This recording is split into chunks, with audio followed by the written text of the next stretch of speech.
Hola, buenos días, tardes o noches. Antes de empezar, quiero pedirte algo rápido. Si te gustan las teorías, los detalles ocultos y hablar de personajes que casi nadie se atreve a defender, suscríbete y deja tu like. Porque aquí no vamos a ver lo obvio. Vamos a hablar de cosas que cambian completamente la forma en que ves una historia. Y hoy, quizá terminemos entendiendo a Omniman de una forma que pocos han pensado.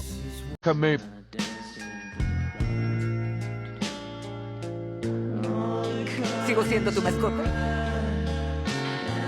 En este video me voy a encargar de defender a Omniman. Sí, ya sé cómo suena eso. Ya escuché a media internet preparando la antorcha y escribiendo comentarios antes de empezar. Porque cuando hablamos de Omniman, la mayoría piensa en destrucción, violencia y en ese momento que dejó traumada a media audiencia. Pero curiosamente, hay algo que sigue molestando incluso más que todo eso. El hecho de que Debbie lo haya perdonado. Y entiendo por qué. Porque en la temporada 1, Omniman la llamó mascota. Una palabra que para muchos destruyó completamente cualquier posibilidad de verlo como alguien que realmente la amó. Y luego llega la temporada 4. Debbie intenta seguir adelante. Conoce a Paul, creo que sí se llama Paul, si no, imaginen que dije el nombre correcto y seguimos como si nada, y aparentemente todo debería funcionar.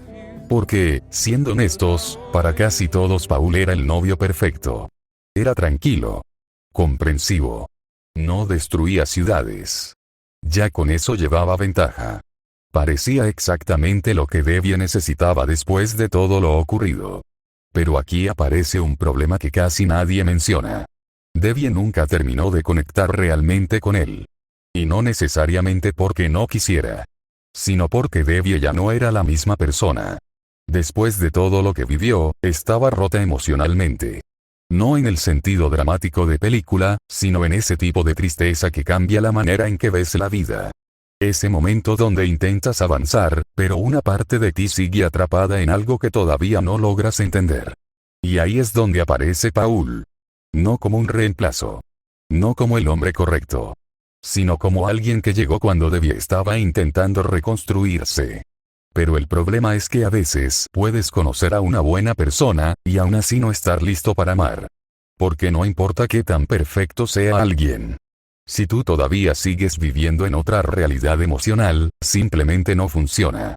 Y eso es exactamente lo que pasa entre ellos. Debbie y Paul viven en mundos completamente diferentes. Y esto no es una teoría rara ni algo inventado. La misma Debbie deja claro que hay cosas que Paul jamás podría comprender. Y Paul también lo entiende.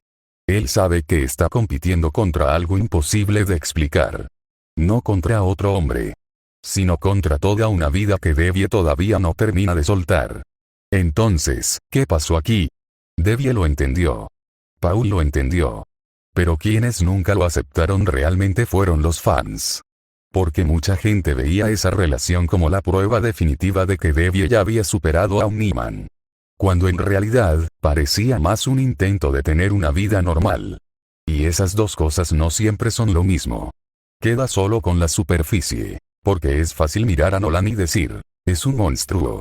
Y honestamente, razones no faltan. Pero a veces olvidamos algo importante. No estamos hablando de alguien que creció como humano. No estamos hablando de alguien que aprendió emociones de la forma en que nosotros lo hacemos. Nolan fue criado para servir a Viltrum. Y eso cambia completamente la manera en que entiende el mundo. Porque cuando piensas en una infancia, normalmente imaginas cariño, errores, aprender poco a poco, alguien enseñándote qué significa amar o proteger. Pero Nolan probablemente creció en algo muy distinto. Imagínate a un Nolan joven. Todavía intentando demostrar que era fuerte. Todavía intentando encajar. En un lugar donde mostrar debilidad probablemente no era una opción. Donde fallar no era aprende y mejora. Era simplemente perder. Y crecer así cambia a cualquiera. Porque cuando te enseñan desde pequeño que sentir demasiado te hace vulnerable.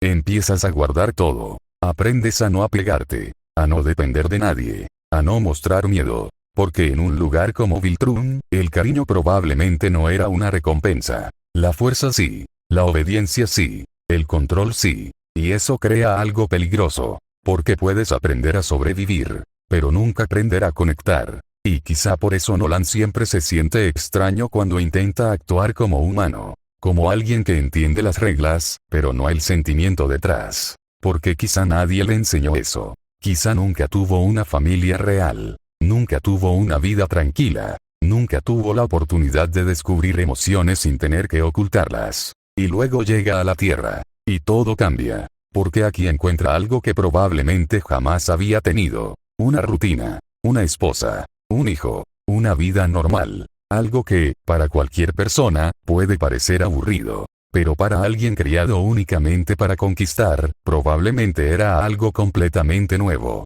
Y aquí entra una teoría. No algo que pasó realmente. No una escena escondida. Solo una posibilidad. Imaginen a Mark cuando era niño. Pequeño. Todavía en esa edad donde cualquier animal que encuentras se convierte automáticamente en tu mejor amigo. Un día llega con un perro. Todo despeinado. Tal vez encontrado en la calle. Y desde ese momento se vuelve inseparable de él. Lo alimenta. Lo cuida. Se preocupa si se lastima. No quiere dejarlo solo. Y Nolan observa todo eso. Sin decir mucho. Porque para él sigue siendo extraño. ¿Por qué alguien se apegaría tanto a algo tan frágil? ¿Por qué amar algo que sabes que un día vas a perder? Pero Mark no piensa en eso. Solo lo quiere. Y quizá Nolan empieza a notar algo. Que el amor humano no funciona por lógica. No se trata de cuánto tiempo durará algo. Se trata de cuánto significa mientras existe. Y tal vez, viendo eso, empieza a entender algo. No perfectamente. No de golpe. Pero lo suficiente como para reconocer ese sentimiento. Y quizá años después. Cuando intentó explicar lo que sentía por Debbie. Usó la comparación equivocada. No porque creyera que ella era menos. Sino porque esa fue la única forma que encontró para describir algo que nunca aprendió a nombrar. Y sí, esa sería mi defensa hacia Omniman. No para justificar todo lo que hizo. No para decir que era inocente. Porque claramente no lo era. Pero sí para intentar entender algo que casi siempre se ignora. Que quizá Nolan nunca aprendió a amar como un humano. Y que muchas de las cosas que dijo no nacieron únicamente de la crueldad. Sino también de alguien que nunca supo explicar lo que sentía. Tal vez esta teoría esté completamente equivocada. Tal vez Nolan simplemente dijo esa palabra porque quiso lastimar. Pero honestamente, siento que hay algo más detrás. Porque las historias buenas no son blancas o negras. Y los personajes más interesantes casi nunca son completamente héroes o completamente monstruos. Y creo que Omniman entra exactamente ahí. En ese punto incómodo donde entiendes por qué hizo algo. Pero eso no significa que estés de acuerdo. Así que esa fue mi defensa. Y ahora quiero saber algo. ¿Crees que Debbie hizo bien en perdonarlo? ¿O hay cosas que simplemente no deberían perdonarse? Déjalo en los comentarios. Y si llegaste hasta aquí, gracias por quedarte. Ya dijiste lo que querías decir. Ahora lárgate de mi casa y no vuelvas nunca.